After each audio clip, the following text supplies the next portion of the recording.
دیانتداری سے اور اسی ایمانداری سے اس پر عمل بھی کیا جائے جس طرح پی ایف یو یہ کر رہی ہے، تو میں سمجھتا ہوں کہ یہ سارے جھگڑے جو اس وقت یہ بحران آپ کو نظر آ رہا یہ ختم ہو جائے گا۔ بہت شکریہ جناب، بہت شکریہ۔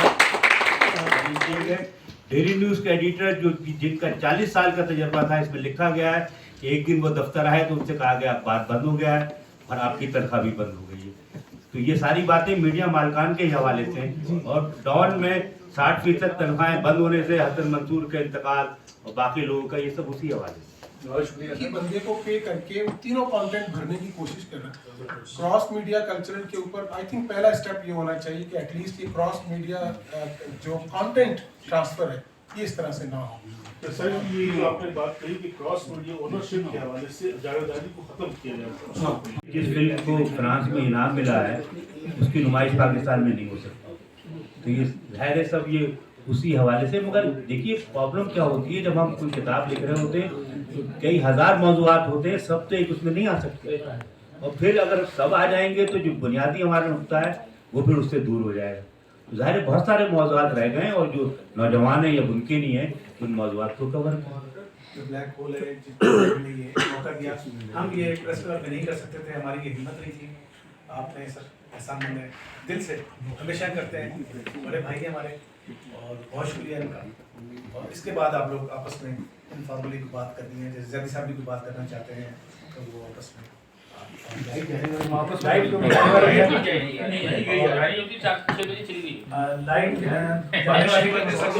توصیف صاحب سلیری صاحب کو جواب دے رہے ہیں۔ پروگرام اینڈ ہو چکا ہے، اور یہ توصیف سر ہماری کتاب پاکستان میں میڈیا کے پروگرام ختم ہو چکا ہے۔